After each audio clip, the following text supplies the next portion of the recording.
Baik, semangat pagi. Assalamualaikum warahmatullahi wabarakatuh. Salam sejahtera buat kita semua. Teman-teman, hari ini kita lanjut kuliah mengenai sistem jaringan komputer lanjut ya. Nah, kita membahas mengenai QoS konsep ya. Nah, di sini kita akan membahas mengenai QoS and the need to classify application, kemudian network transmission quality, kemudian traffic characteristic, queuing algorithm, kemudian QoS model, dan QoS implementation teknik. Nah, di QoS and the need to classify application, tentu teman-teman namanya jaringan pasti berkembang, kan? Yaitu yang akan mengkoneksikan seluruh user ya, sesuai dengan kebutuhan mereka tentunya. Ada yang ingin upload ke server, ada yang ingin download ke server, ada yang ingin komunikasi peer-to-peer, gitu kan. Sehingga untuk memprediksi berapa kebutuhan dari seluruh pengguna internet tentunya akan sangat sulit ya. Sehingga di jaringan itu nggak mungkin kita menyiapkan seluruh kebutuhan user ya untuk berkomunikasi dengan peer mereka atau teman-teman mereka atau server yang mereka inginkan. Biasanya karena kesulitan itu akan ada bottleneck di suatu tempat antara si user-user ini dengan tujuannya. Nah, ketika terjadi bottleneck inilah maka kita membutuhkan prioritas. Jadi di network itu kita ingin ada treatment yang berbeda lah. Ada treatment yang berbeda, tentunya treatment ini harus sesuai dengan prioritas user. Artinya kalau pas mengalami bottleneck in somewhere, itu kan banyak ya koneksinya. Nah, si user ini tentu ya yang penting saya memprioritaskan aplikasi voice misalnya. Kan berikutnya aplikasi browser, berikutnya mungkin aplikasi apa ya, nonton video gitu ya. Nah, tapi ada yang lain lagi, mungkin corporate ini yang penting aplikasi kritikal saya itu jalan, yang lain nggak ada masalah. Nah, keinginan untuk membuat different treatment ketika terjadi congestion gitu kan, atau ketika tiba-tiba kapasitas jaringan berkurang karena suatu hal, nah itu tentunya ini yang berkaitan dengan QoS. Ya tujuannya apa ya? Tujuannya kita ingin memberikan resource network yang terbatas itu ke traffic yang memang lebih diprioritaskan. Mungkin karena trafficnya lebih delay sensitif kah, kemudian mungkin dia lebih penting gitu ya dibanding dengan traffic yang normal atau yang base effort. Nah, kalau kita coba klasifikasikan, mungkin traffic yang hari-hari kita akses, mungkin kan kita akses menggunakan browser, ya kan, atau menggunakan aplikasi kayak sekarang kita menggunakan Zoom, gitu ya. Nah, itu ada banyak tipe aplikasi, ya, tapi kita bisa kategorikan setidaknya dalam 4 klasifikasi ini. Ada aplikasi yang mungkin stream type, kayak kita nonton YouTube, gitu kan, atau dengerin paparan. Sehingga ini butuh bandwidth yang gede biasanya, tapi ini non interaktif. Sehingga meskipun kita butuh gede, tapi pas lagi kecil nggak ada masalah selama di sini kita sudah punya buffer yang cukup kan. Kalau kita nonton YouTube kan tentunya kadang-kadang jaringan kita pas lambat gitu ya. Nah itu ngabisin buffer. Nah itu dimungkinkan karena sifat stream type ini dia tidak interaktif kan, sehingga ya selama prosesnya itu apa namanya memenuhi minimal tertentu, yang lainnya bisa kita buffer. Ya, tapi jangan sampai buffernya lewat, karena kalau buffernya lewat biasanya kemudian video nggak kita bisa nggak kita bisa nggak apa nontonnya itu kayak nggak jalan gitu ya, bisa berhenti. Kemudian ada yang browse type. Kalau kita browsing gitu ya, browsing menggunakan browser Chrome, kemudian Microsoft Edge, kemudian apalagi ya banyak tipe browser. Nah tentu ini biasanya sifatnya downstream juga, cuma bandwidth-nya nggak terlalu gede kan. Tapi tergantung ini. Ya biasanya ini banyak konten-konten kecil. Nah untuk meningkatkan pengalaman user itu biasanya konten yang kecil-kecil ini di-download dulu tampil. Biasanya ketika kita menggunakan bandwidth yang kecil, yang muncul itu mungkin pipe-nya dulu ya, berikutnya gambar, berikutnya video. Ini sama kayak downstream juga, tapi jumlah gambarnya itu biasanya relatif ya, tergantung dari page yang kita lihat ya. Tapi bisa bisa melibatkan jumlah bandwidth yang besar juga. Nah, berikutnya yang interaktif type. Biasanya ini ketika kita berkomunikasi secara interaktif ya, misalnya telepon ya, menggunakan WA, menggunakan Facebook atau menggunakan OTT yang lain, atau video. Kadang-kadang kita bisa video call kan. Kadang-kadang video call kita bagus, tapi kadang-kadang jelek. Kemudian ada yang bulk type, ketika kita download software misalnya, atau kita download video. Nggak masalah kita selesai kapan ya, tapi ya harapannya kalau bisa nggak lama-lama banget. Nah kalau yang di bulk type ini, kita nggak masalah dengan waktu.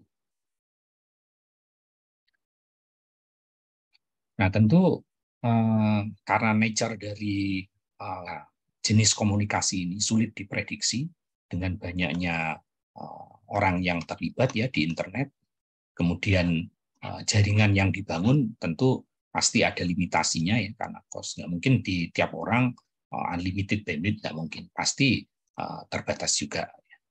Nah, maka tadi kita ingin ada klasifikasi untuk memastikan bahwa aplikasi yang menurut kita lebih tinggi prioritasnya itu akan bisa diprioritaskan terlebih dahulu dibanding aplikasi lainnya yang tidak prioritas. Nah, masalahnya kan apakah internet yang kita gunakan saat ini, yang biasanya base-nya TCP/IP suite, itu capable nggak untuk mendeliver atau membedakan aplikasi-aplikasi tersebut, sehingga memungkinkan adanya QoS. Ya, ada beberapa orang yang bilang itu capable dengan cara tertentu. Ada juga yang incapable, yang bilang itu. Yang ini ya kasih solusi yang lain kan. Solusinya misalnya dengan bikin protokol baru, misalnya Prime Relay, ITM, atau yang lain.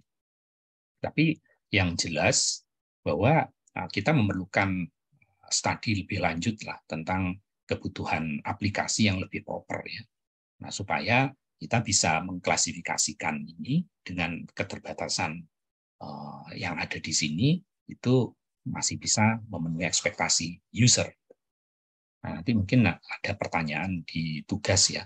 Sebetulnya QoS ini ketika bandwidth yang disediakan di user, ya, contohnya dulu lah, tahun 97 yang namanya bandwidth itu dari corporate, itu masih 32 kilobit per second ya, kbps. Gitu.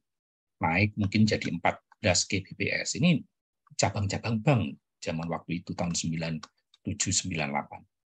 Nah, bayangkan saat ini ketika di rumah kita langganan FTTH, fiber optic, rata-rata kita sudah 10 Mbps, atau bahkan ada yang 100 Mbps. Kan jauh kan. Itu baru di user. Belum lagi di backbone. Backbone kita bisa N kali 100 Gbps saat ini. Nah, ini pasti mempengaruhi kebutuhan QoS. Nah, itu nanti akan jadi bahan diskusi kita. Nah, sementara kadang-kadang di user sendiri kan yang penting pengalamannya kan. Jadi kita tidak mengukur betulnya delay eksaknya berapa sih gitu. Si user ini. Kemudian error rate-nya berapa, kemudian paket loss-nya berapa. Karena yang dirasakan oleh user mungkin yang penting pengalaman mereka. Pengalaman mereka biasanya diukur dalam ya kita sebut sebagai application quality atau quality of experience QoE. Biasanya ini memang karena subjektif, karena ini pengalaman tiap orang kan berbeda-beda ya. Orang yang baru menggunakan internet sama orang yang sudah lama menggunakan internet dengan bandwidth yang bagus, tentu ekspektasi quality of experience ya atau application quality-nya tentu berbeda-beda. Nah, contohnya kalau di voice ya, jaringan PSTN gitu dulu itu mengukurnya menggunakan MOS score atau mean opinion score. Tapi ini masih tetap digunakan juga untuk mengukur pengalaman kita berkomunikasi menggunakan voice over OTT ya. Voice over OTT. Memang mengukurnya sekarang jarang yang menggunakan survei. Udah ada toolsnya. Toolsnya itu yang ya bisa memetakan ekspektasi user dengan kondisi jaringannya. Nah, sementara di jaringan sendiri itu kita bisa petakan sebetulnya. Kalau ingin dapat mean opinion score yang tinggi, misalnya ingin dapat 4,3 sampai 4,4, nah tentunya di network ini QoS-nya harus apa, itu juga bisa kita mappingkan. Nah, di network QoS parameter ini biasanya yang digunakan oleh design engineer untuk memastikan bahwa quality of experience atau application quality yang dirasakan oleh pelanggan di jaringannya itu biasanya hal-hal ini. Ya bandwidth-nya cukup enggak. Kalau mereka sudah monitor bandwidth-nya average 100%, ya tidak ada cara lain. Mereka harus upgrade ini. Nah, QoS itu hanya bunyi ya kalau ininya itu dalam jangka 100% itu hanya dalam short time of period. Tapi kalau dalam jangka panjang udah 100%, ini nggak mungkin dengan cara apapun bisa memenuhi ekspektasi pelanggan. Karena pasti akan banyak traffic yang di-drop. Kita ngomongin ini kalau utilisasi 100%, itu hanya short time of period. Mungkin hanya 1 detik gitu ya. Sementara ya sisanya ya masih rata-ratanya 50% atau 70%. Nah, baru kita ngomongin quality of service. Sehingga di bagian engineer ini memastikan bandwidth-nya itu terpenuhi atau enggak. Nah, untungnya bandwidth saat ini itu increasing ininya lumayan signifikan. Karena itu ya pengaruh dari teknologi juga, pengaruh dari computing power juga. Dulu bandwidth backbone itu I1 masih banyak gitu kita. I1 hanya 2 Mbps, habis itu meningkat ke I3 34 ya, 34 Mbps dan seterusnya menjadi STM1 155. Nah, sekarang tiap port itu bisa 100 gigabit per second. Bahkan sudah ada riset yang tiap port bisa 800 gigabit per second dan mungkin ke depan juga akan naik. Nah, itu akan sangat membantu desain ini. Sehingga disitulah kadang-kadang meskipun IP itu ada yang bilang nggak capable untuk mendeliver QoS yang butuh time fix gitu, tapi kenyataannya itu dimungkinkan karena memang bandwidth-nya naik signifikan sehingga utilisasi traffic di tengah ini dengan pertambahan jumlah pengguna yang signifikan itu teman-teman network designer itu bisa memastikan bahwa utilisasi traffic di backbone mereka itu bisa di-manage. Berikutnya delay, kemudian delay variation atau jitter, dan packet loss. Nah, di sini yang kita diskusikan tadi, quality of experience ini murni ini ya, apa namanya, subjektif ya, karena tiap orang kan punya pengalaman yang berbeda-beda. Nah, tugas kita adalah bagaimana memastikan di sisi QoS di jaringan yang parameternya tadi ada bandwidth, ya kan? Bandwidth, ada delay, ada jitter, dan packet loss bisa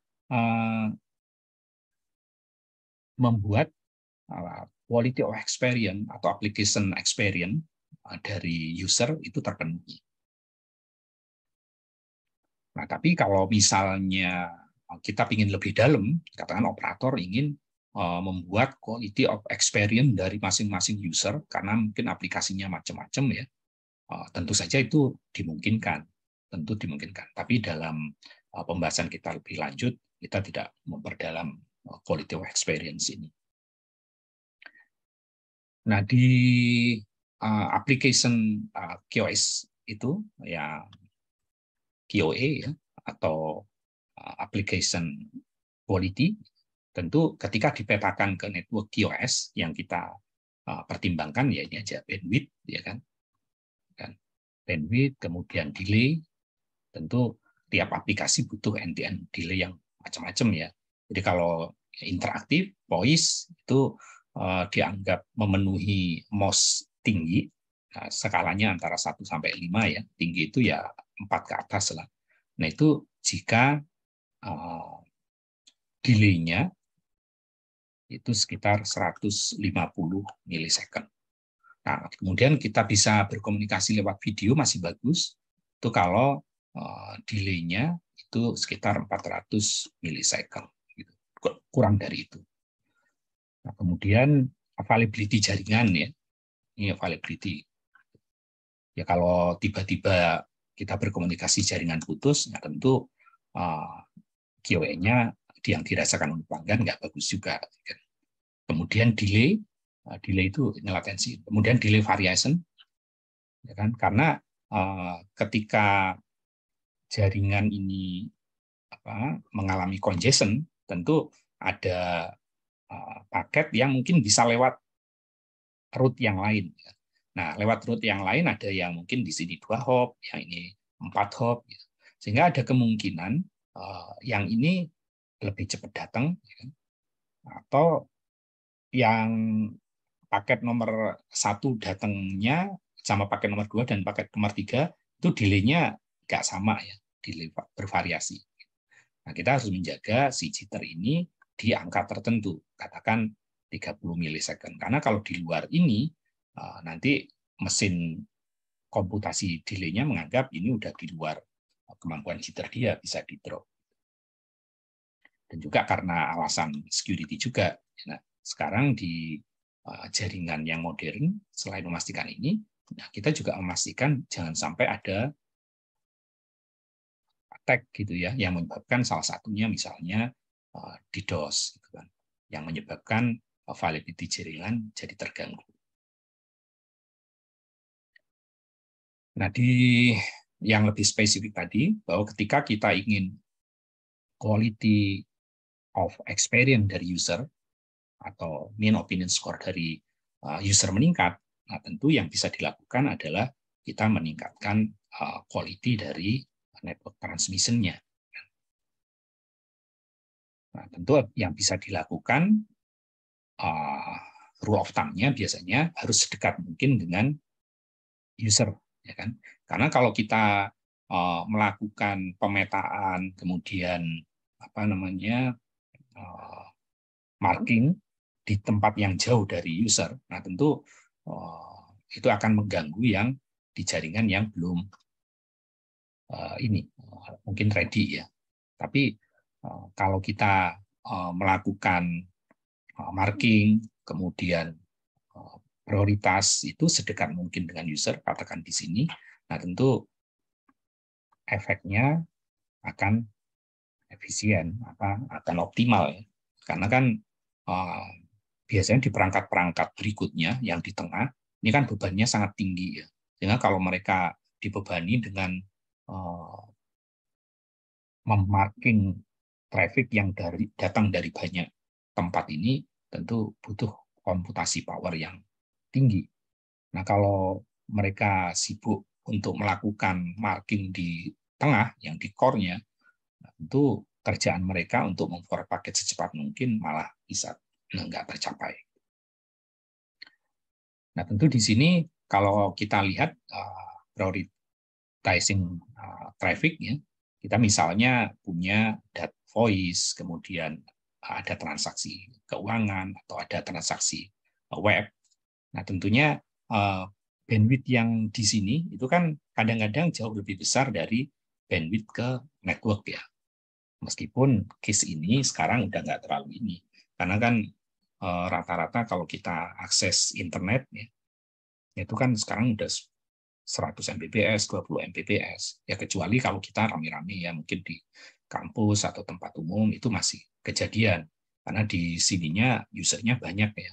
Kalau di rumah kan usernya hanya kita gitu. Tapi kalau di kampus mungkin tergantung banyaknya student ya atau dosen yang hadir di situ. Nah, di sini pasti di network ini kalau kejadiannya data yang masuk banyak, kemudian egress-nya terbatas, ya pasti akan ada queuing. Ya. Nah, di queuing ini bisa menyebabkan paket loss juga di sisi ini. Itu kalau ya tiap queuing itu kan butuh kayak ember lah ya, memori kan butuh ember. Jadi pas mereka antri, ininya banyak, pas dia melewati kapasitas embernya atau melewati kapasitas memori dalam hal ini, nah tentu paket yang datang itu akan di-drop.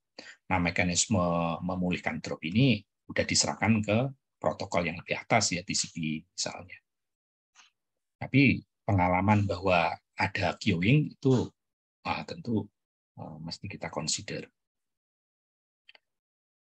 Jadi kalau apa namanya yang antri banyak, sementara ruangnya terbatas atau embernya terbatas, memori terbatas, ya tentu paket itu akan kita drop. Nah, karena di jaringan tadi ya, pas kita bangun itu kan nggak rata dan kan udah pasti jaringan itu butuh biaya lah ya untuk membangun, untuk maintain, sehingga congestion itu nggak bisa kita hindarin. Jadi pada suatu saat itu bisa terjadi. Tapi kalau congestion setiap saat dalam sebulan rata gitu 100%, itu udah bukan congestion lagi, itu udah tugasnya untuk upgrade bandwidth.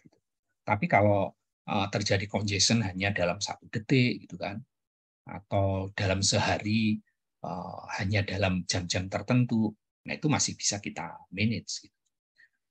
Nah, di sisi network yang memungkinkan terjadinya congestion itu biasanya ketika terjadi ini, ya kan, aggregation. Ini biasanya terjadi di jaringan end pelanggan. Ya.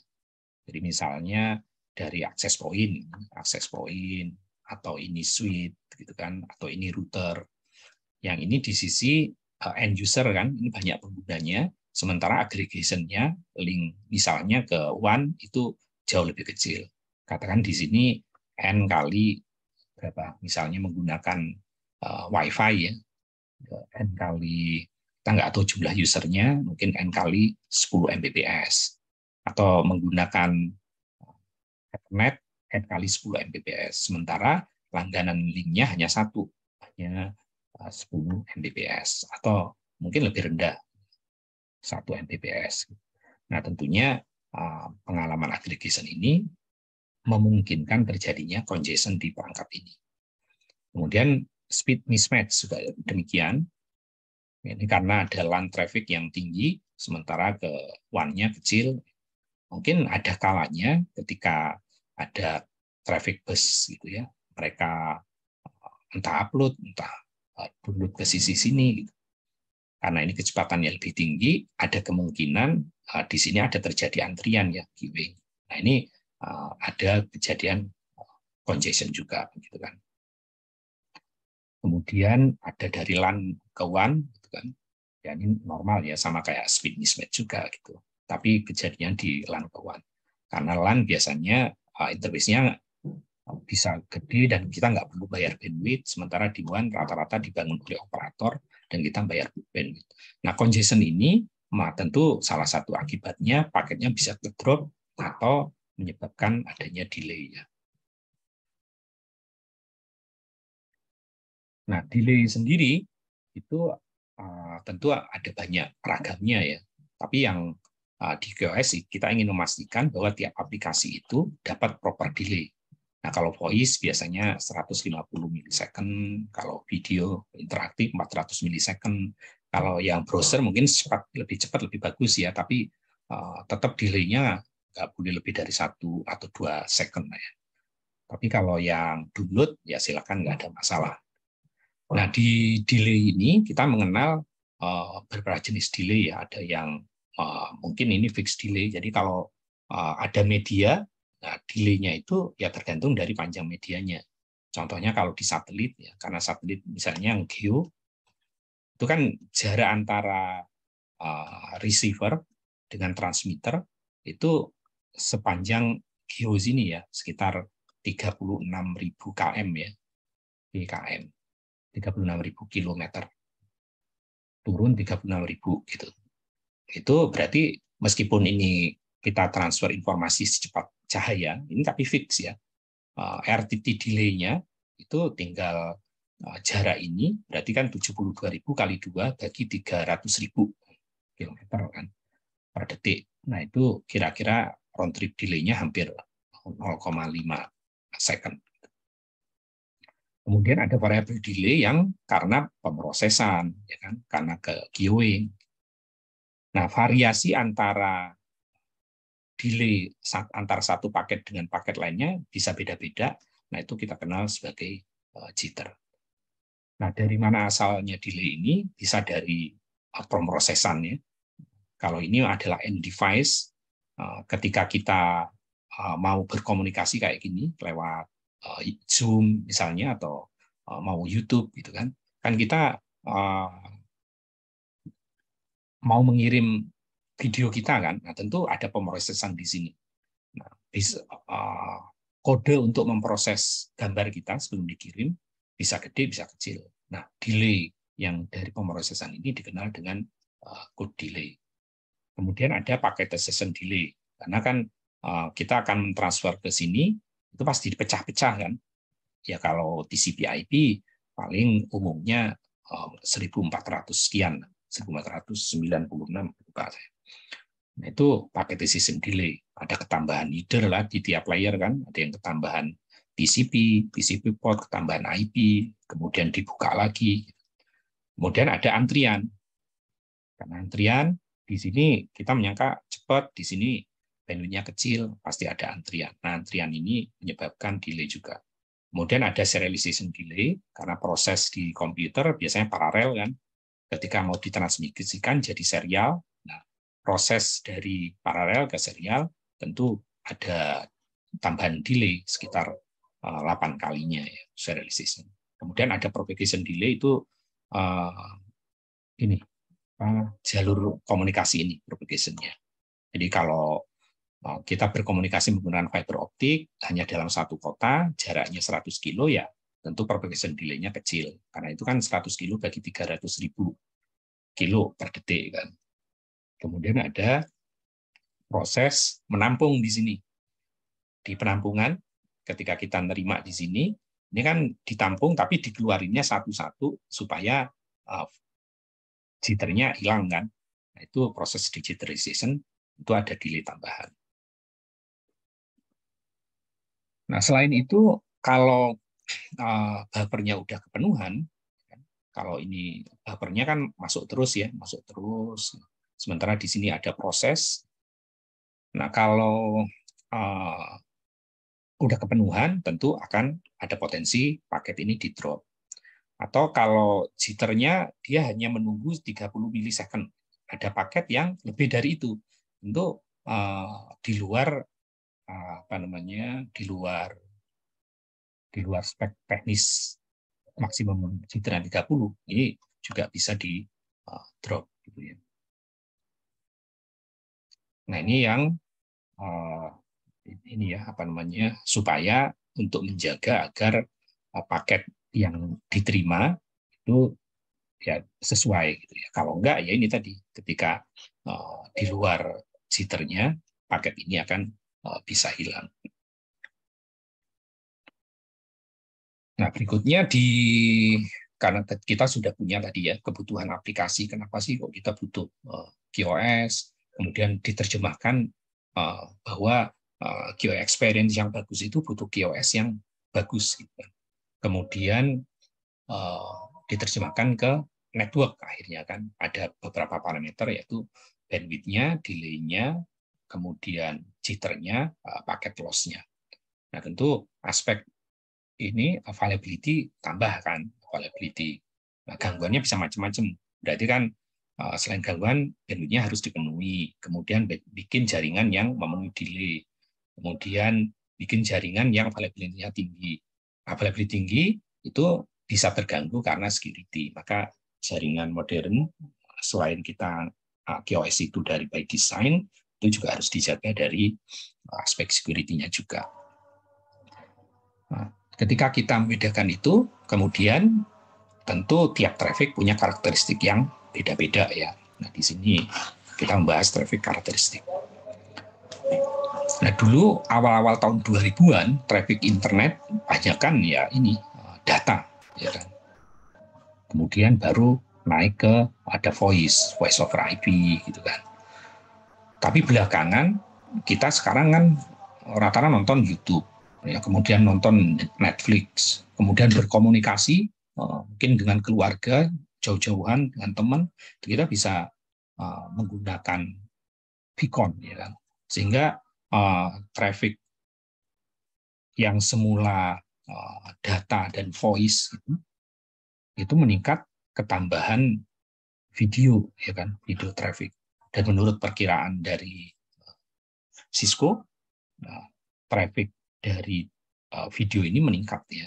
Tahun 2017 70% dari data internet itu adalah video. Tahun 2022 bisa 82%.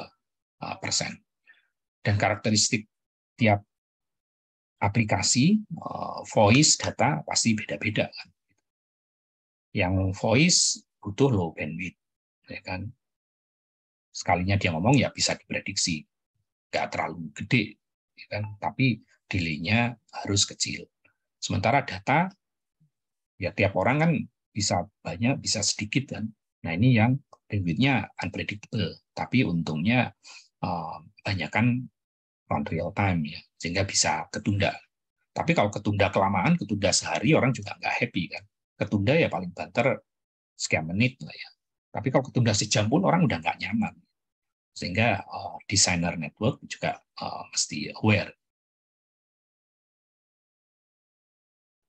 Nah, voice sendiri ini merupakan traffic yang butuh delay relatif paling rendah. Karena kan biasanya voice itu interaktif kan. Ya kecuali kalau nggak interaktif, dia masuk bisa dikonvert ke data. Tapi ketika interaktif, voice ini butuh delay yang paling rendah.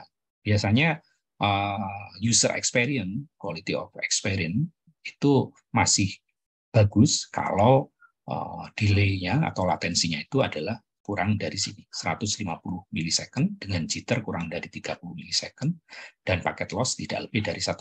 Kalau lebih dari 1%, udah terasa kadang-kadang nggak enak kita ngomong.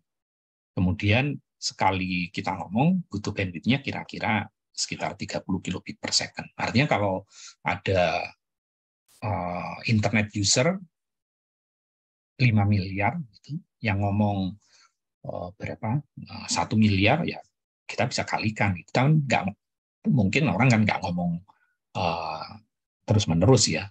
Statistik pasti bisa di ini. Ya tinggal mengalihkan ini kan. Kemudian ini summary-nya, summary dari karakteristik voice ya. Itu delay-nya kurang dari 150 milisecond, jitternya kurang dari 30 milisecond, dengan loss kurang dari 1%, dan rata-rata bandwidth-nya minimal 30 milisecond. Tentu lebih gede, lebih bagus, sampai 128 kilobit per second. Ini karakteristik biasanya drop sensitif, karena kan kurang dari 1%. Nah, kemudian video, ini hampir sama ya dengan voice ketika interaktif, cuma dia butuh latensi yang sedikit lebih gede, biasanya kurang dari 400 milisecond. Kemudian jitternya ya sekitar 50 milisecond. Loss-nya juga sensitif. Karena kalau ada loss sedikit gitu, karena ini udah dikompresi, udah ada MPEG-4, itu agak terasa gitu. Nah, bandwidth-nya juga lebih gede, antara 384 kilo per second. Lebih tinggi, lebih bagus, bisa sampai 20 Mbps.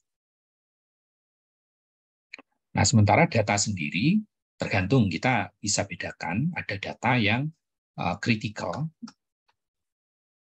misalnya kita bertransaksi lewat perbankan, gitu kan.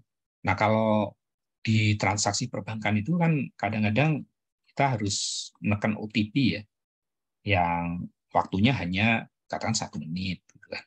Nah, data-data yang kritikal itu tentu harus di bawah constraint waktu yang ditentukan. Itu semakin cepat semakin bagus. Dan ada yang non-kritikal, contoh hanya download file. Gitu ya.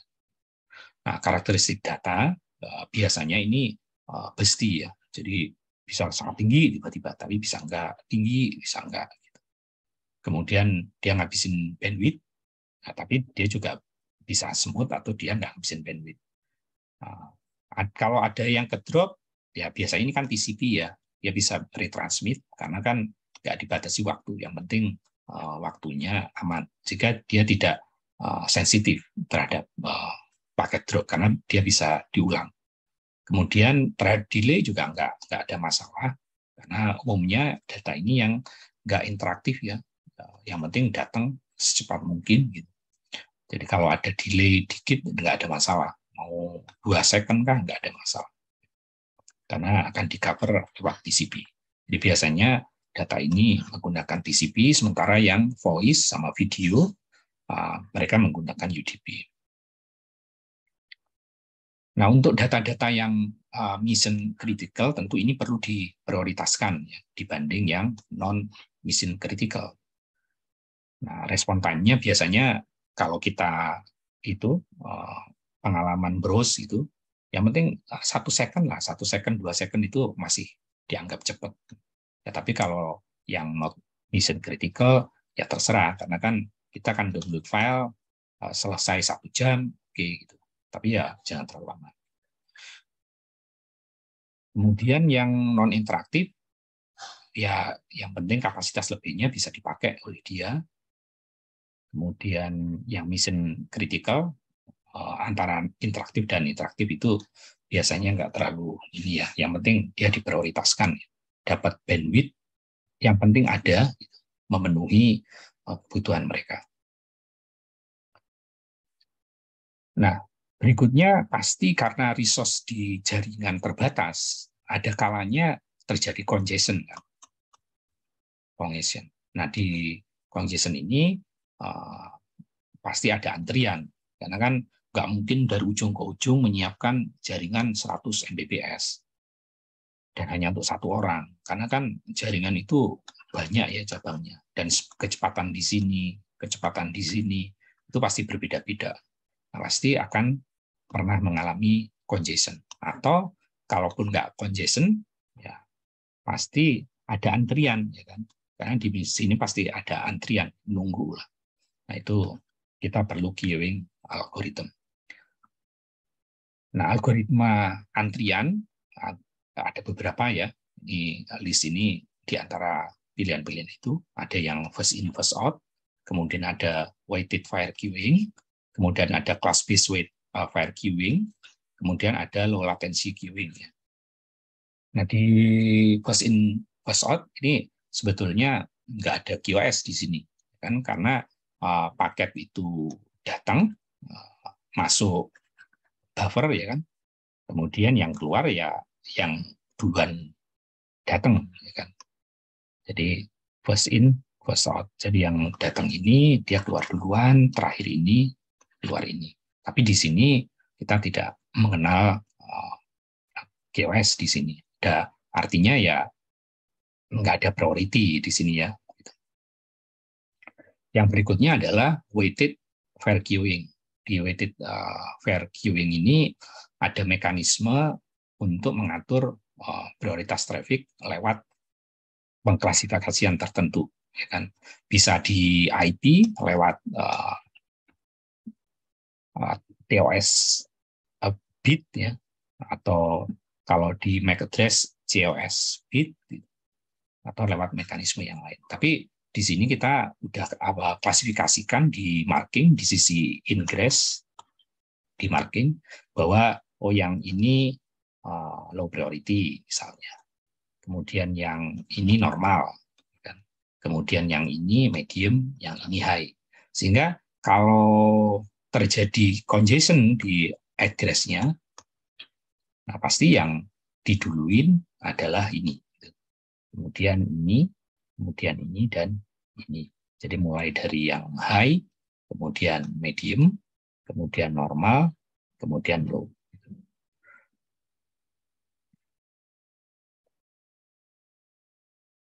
Berikutnya adalah yang class based weighted fair queuing.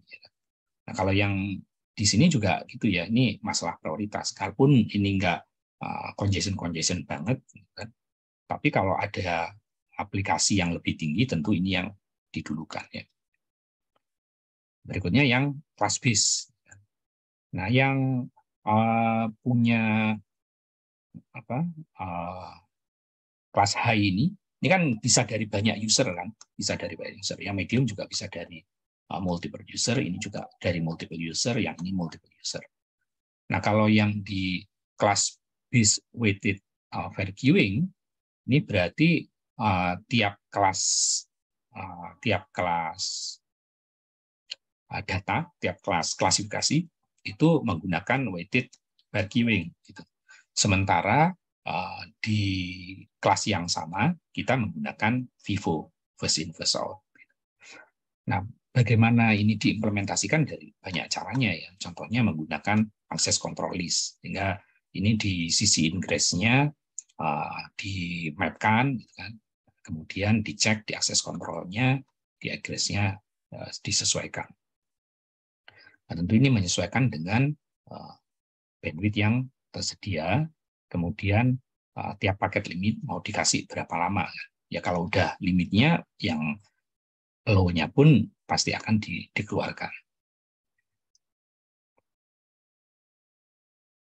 Nah, di class based weighted queuing ini, penggambarannya di kelas 1, kelas 2, maupun kelas yang lebih rendah, bisa dari banyak user ya, ini dimakin di sisi egress, kemudian di weighted, ya di masing-masing kelas FIFO, tapi yang di per kelasnya, yang prioritas tentu didulukan, kemudian yang medium, kelas 2, dan berikutnya kelas ketiga.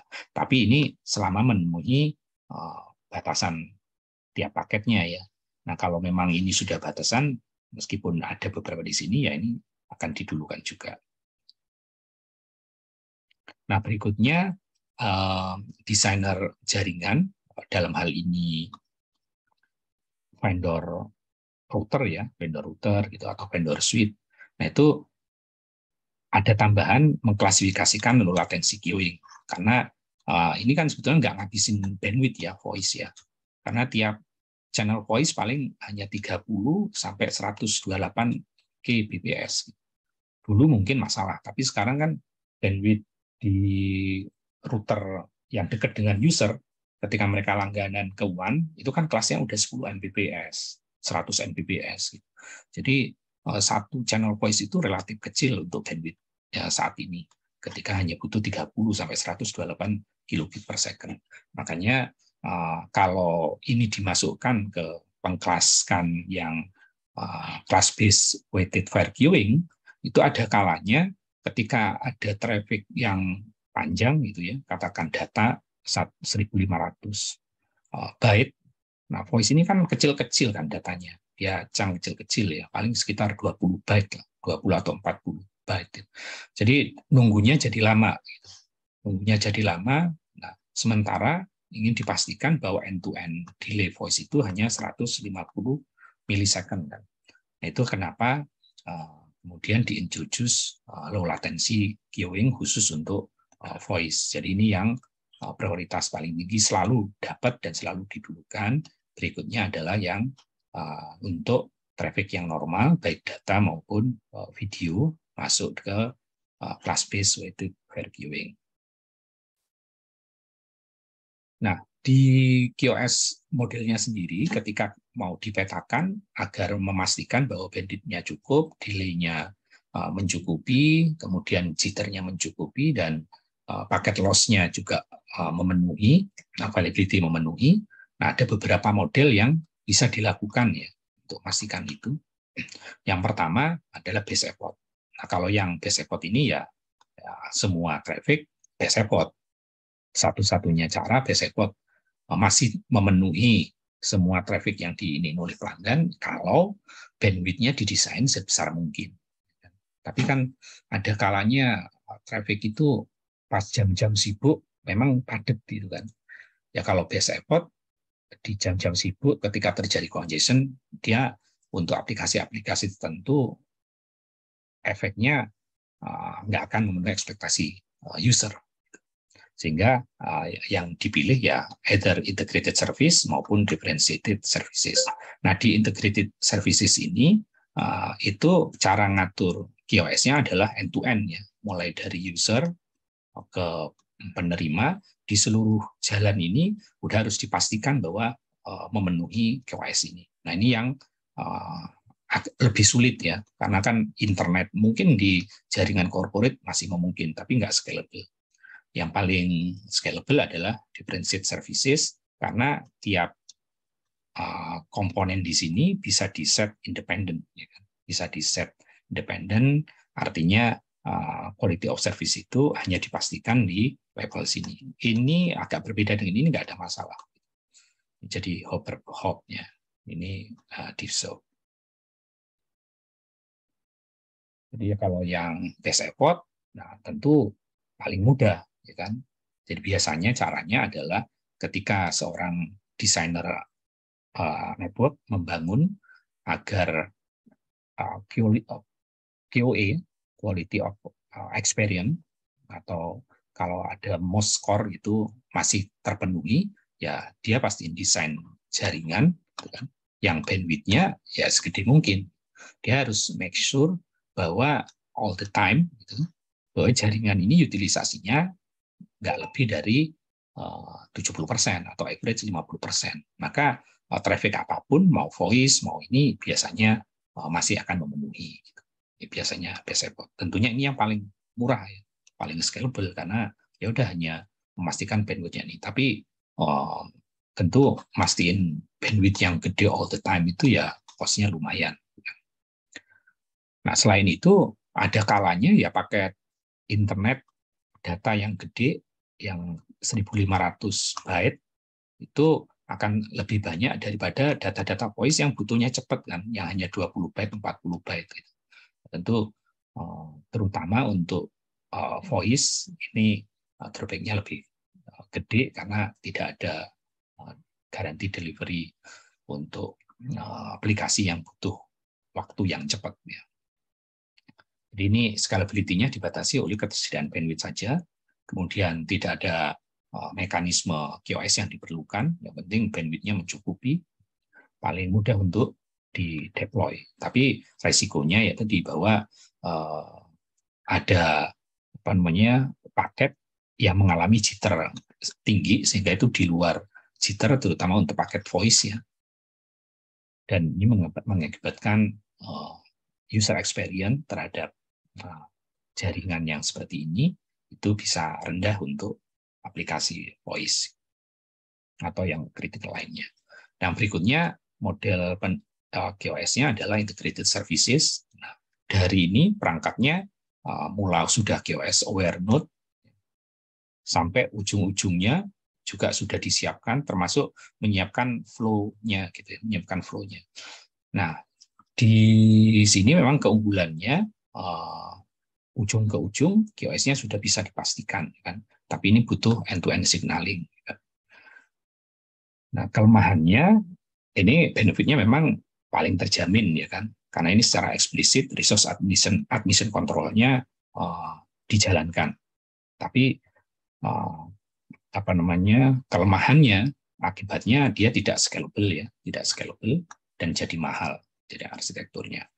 Karena butuh resource reservation protocol khusus. Nah, yang ketiga adalah menggunakan differential services. Artinya pengaturan QoS itu di masing-masing ini hop by hop.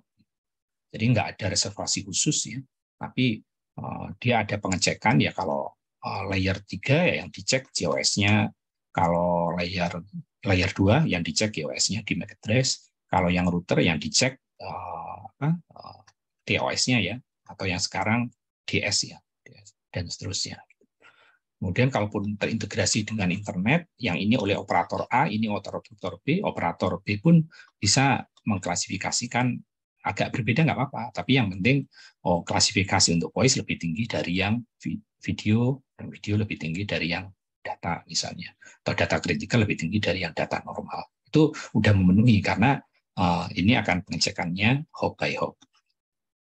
Ini yang paling scalable, kan? Ini scalable, kemudian bisa banyak kelas QoS, mungkin, tapi nggak butuh banyak-banyak ya, 6 aja udah banyak, tapi memungkinkan sampai 64. Tentu drawback-nya tidak absolute garanti, tapi most likely memenuhi, karena biasanya desainer network itu bandwidth-nya sudah terpenuhi kan. Nah, tinggal pada masa-masa congestion aja, itu mostly secara statistik akan terpenuhi. Tapi memang tidak 100%, tapi sudah mencukupi. Artinya user itu kan nggak perlu MOS 5 kan, karena 4,4 pun sudah cukup main opinion score mereka.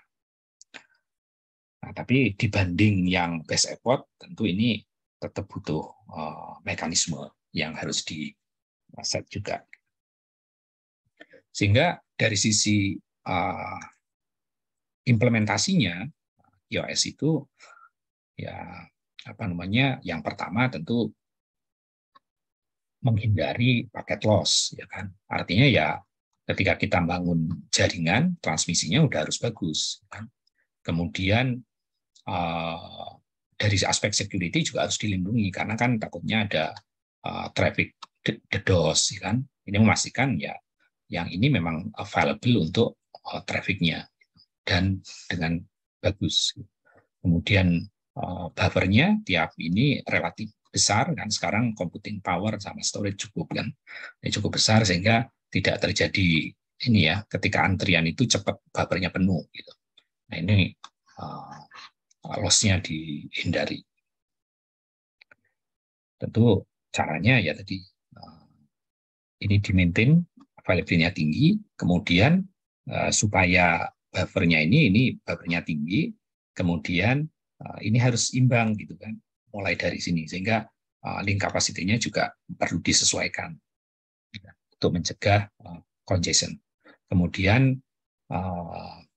ada traffic prioritization, ya mungkin dengan ini class based weighted file queuing dan LLQ untuk yang voice ya. Kemudian secara random mendeteksi adanya congestion atau enggak gitu ya. Nah, kemudian ada QoS tool yang perlu diimplementasikan. Mungkin dengan marking ya, classification and marking. Biasanya ketika traffic datang dan pergi, nah di bagian ingress ini perlu di marking ya. Ya ada tools yang tentang software lah ya. Kemudian ada congestion avoidance tools. Misalnya dia untuk di sisi yang paling dekat dengan pelanggan, dengan user lah ya, dia menempatkan kontrol semacam ini ya, weighted random early detection. Kemudian ada congestion management itu yang mungkin dengan mekanisme yang bukan di level MAC address maupun IP only ya, tapi ada informasi tambahan yang bisa mengindikasikan bahwa traffic di sini congest. Kalau yang di TCP kan end-to-end ya, host-to-host kan. Artinya kalau ada paket drop banyak atau nggak datang, nah mereka ada mekanisme congestion-nya di level TCP. Tapi kalau di level network bisa lewat mekanisme yang lain. Ini contohnya untuk QoS tool ada pengklasifikasian di sisi ingress, kemudian ada congestion avoidance untuk ngasih tahu dan node yang lain, kemudian di sisi egress-nya dia scheduling, kemudian list prioritization tadi ya, dengan low latency queuing, dan juga class based weighted file queuing. Nah, bagaimana classification dan marking ini? Nah, itu ya bisa lewat DS field ya di IP header, atau COS field di MAC header, atau bisa juga dengan ACL. Jadi untuk IP tertentu ya kan, dari user ini dia karena membawa data penting yang kritikal, ya kita implement ACL tertentu. Tapi dengan mengimplementasi ACL berarti kan harus dibuka kan trafficnya kan. Nah, ini ada tambahan cost. Tapi rata-rata sekarang kan power komputasi router juga udah tinggi kan. Nah, itu udah imbang. Jadi kalau kita implementasi ACL sedekat mungkin dengan user atau dengan end device, tentu akan membantu. Tapi kalau ACL diimplement di core network, tentu nggak akan bagus ya. Nah, ini cara markingnya kalau kita menggunakan Ethernet. Nah, itu di MAC address-nya yang di field class of services. Kemudian kalau yang di Wi-Fi, di Wi-Fi traffic identifier. Kemudian kalau yang MPLS di field ini ya, experimental field. Kemudian di IP versi 4 itu di di TOS ada IP presidennya. Tapi ini udah berubah ya, namanya jadi DS. Kemudian ada juga menggunakan different service code gitu. Ini satu kesatuan sekarang. Nah, di layer 2 ketika ini adalah Ethernet ya. Nah, kita bisa memanfaatkan COS ya. Ini DBRI dan CFI. Mungkin dengan selain Ethernet ada tambahan VLAN-nya ya. Di VLAN tagging dengan field ini, BRI dan CFI. Ini kalau yang di Ethernet, di COS, mungkin yang dikasih paling tinggi ini voice gitu ya, dengan katakan pengklasifikasian low delay ya, low delay queuing, LLQ.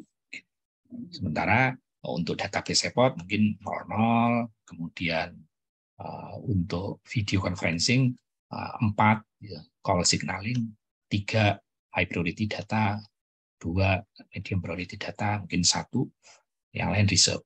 Nah, yang ini bisa di-mapkan ke DS field yang ada di IP ya kan, di layar lebih tinggi kan, layar 3 atau layar internet.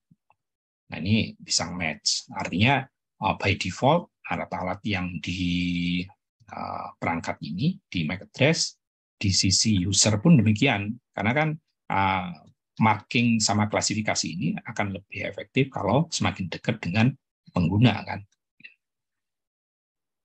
Nah, ini pengemapannya. Sementara di sisi operator kalau bisa udah nggak mendeteksi ini, ya udah dia hanya memforward aja. Karena begitu dia mendeteksi kalau trafficnya banyak, tentu makan komputasi. Ya, tapi kalau dilakukan pun asal setara ya, tentu itu akan sangat membantu. Nah, kalau yang di layar 3, nah kita menggunakan ini field DS atau dulu dikenal sebagai field TOS ya, type of service. Kemudian kalau yang di IP versi 6, traffic class. Jadi di IP versi 4 kita menggunakan field TOS. Ini fieldnya adalah 1 byte ya, atau 8 bit. Dulu di RFC 791 ya sama ini. Artinya QoS tadi kan ada yang berpendapat TCP IP swap ada yang capable, ada yang berpendapat tidak capable kan. Tapi itu untuk case traffic data saat ini itu kan nggak perlu delay yang fix kan, nggak perlu delay yang fix ya, rata-rata ya karena itu ya capable, karena masih tetap ada jitter ya, masih bisa di manage gitu.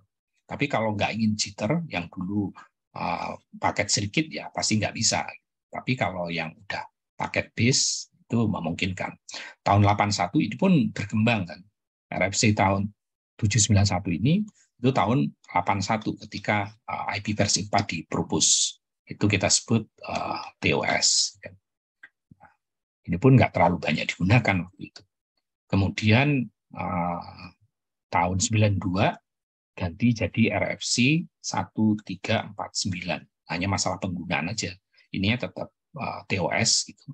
Tapi penggunaannya yang ketambahan 3 bit berikutnya ya. Ini untuk kelasnya, yang ini untuk kode. Setelah itu tahun berapa ya? Tahun 98 kalau salah. Ini muncul modifikasi, tetap bitnya 8 bit, tapi namanya ganti menjadi DS ya, Differentiated Services. Nah, di Differentiated Services ini yang digunakan adalah 6 bit, bisa 64 kemungkinan class of service. Nah, yang dua lainnya digunakan untuk control congestion ya. Jadi ACN untuk congestion notification. Yang ini untuk klasifikasi kelas. Nah, supaya match dengan layer 2, nah, di kelas ini yang dipakai tetap ini ya. Yang ini untuk tambahannya, sehingga modelnya kita menggunakan kayak ini ya, namanya assured forwarding, kemudian expedite forwarding, dan base effort. Nah, yang di expedite forwarding ini hanya untuk voice packet, kode yang 3 bit pertama, yang untuk dulunya digunakan untuk IP presiden ya, itu kodenya 5 tadi. Ini supaya di-mapkan ke COS yang di Ethernet. Nah, sementara yang selain ini itu masuknya ke assured forwarding. Contohnya ini Cisco menggunakan kelas 1, kelas 2, kelas 3, kelas 4, di mana assured forwarding untuk kelas 1 itu yang ininya adalah kelasnya ini 41 ya. Yang kelas 1 ini yang base QA itu 4 ya. Kodenya berarti yang 100. Ini yang untuk video misalnya. Karena yang untuk voice tadi yang 101. Dan seterusnya ya. Yang kelas 1 ini 1 kan. Yang 1 pertama nih. Itu ya berarti 001. Nah, yang kode kedua ini kita kode drop preference. Ya, semakin ini berarti high drop, berarti semakin tinggi ya dropnya semakin tinggi. Kalau 1 low drop gitu kan. Yang ini. Itu mekanisme aja ya. Kemudian jaringan ini kan yang hop by hop di layer 2, kemudian yang end-to-end layer 3, supaya si device dalam menjaga deserve ini itu bisa jalan dengan efektif, karena pemetaan antara layer 2 dengan layer IP itu terjadinya di class of service yang 3 bit pertama gitu kan.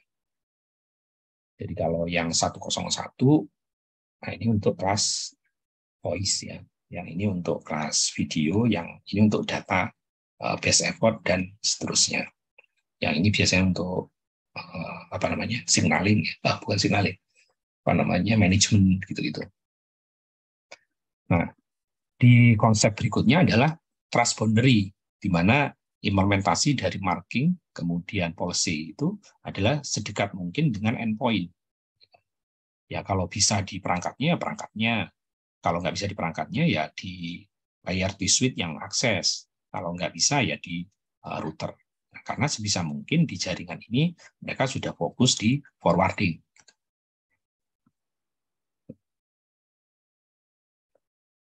Nah, berikutnya cara untuk implementasinya adalah congestion avoidance ya.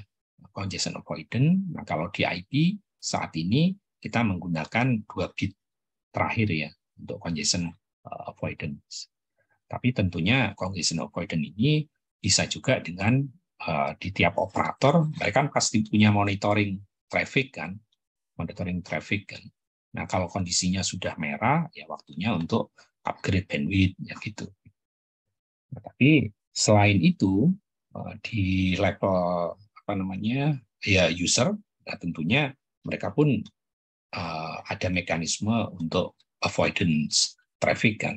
Mereka pasti nyoba yang tertinggi begitu lambat, windownya dikecilin, gitu-gitu. Jadi ada mekanisme congestion avoidance menggunakan TCP/IP. Tapi itu hanya terjadi antara host to host. Ya. Kemudian kalau yang sedikit di tengah menggunakan ini weighted random error detection, kemudian secara keseluruhan pasti lewat monitoring ya, monitoring traffic tentunya. Nah, berikutnya yang bisa dilakukan untuk menjamin QoS ini adalah karena traffic kan bus ya. Nah, di tiap perangkat itu kan ada egress, ada egress ya, egress yang keluar.